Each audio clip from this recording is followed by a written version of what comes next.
Bus na tumba sa Banwas ng Barotac Nuevo sang magtabog ang isa ka rida sini. 5 ka pasahero nasamaran. Ini ang gintutukan ni John Sala.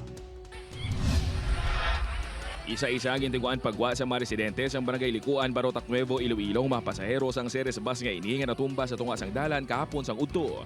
Suno kay Manong Aye nakibot sila sang iya asawa sang may naglagabong sa gwa sang ila balay.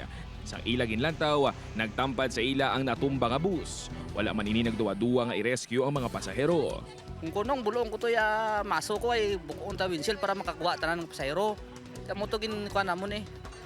Pagtapos pag ginuwa ka pasahero, ya babaye nagsinggitan nga may naipit ang dire nga side. 22 na ng mga pasahero sang bus sa diin 5 sa ilang pilason nga gindala sa Don Jose S. Monfort Medical Center.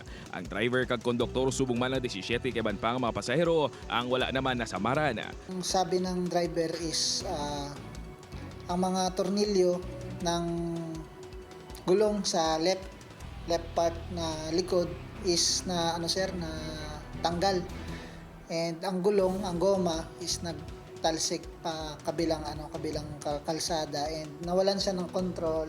Natala na naman niya makigsapol ang representante sang bus company sa mga napilasan ng mga pasahero. Posible man nga magapakatubang sa kaso ang driver kag bus company. Itong ang bus talaga ang parang may improper maintenance ba. Manumduman nga Disyembre sa nagligad nga tuig sang disgrasya nga nahulog sa pilas sa Banwas ang Hamdik Antique, ang isa man ka series bus nga nagresulta sa kamatayon sang 19 ka mga pasahero.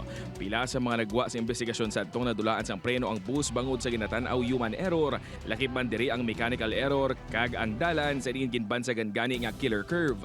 Gintinguan sa news team ang makawan sang bahin ang management sang bus company angot sa insidente sa Banwas ang Barotac Nuevo, pero wala sang may nagatubang sa news team sang nagpadulong sa ila talatapan. Upod kay Hans Desierto, John Sala. Buana, Western Visayas.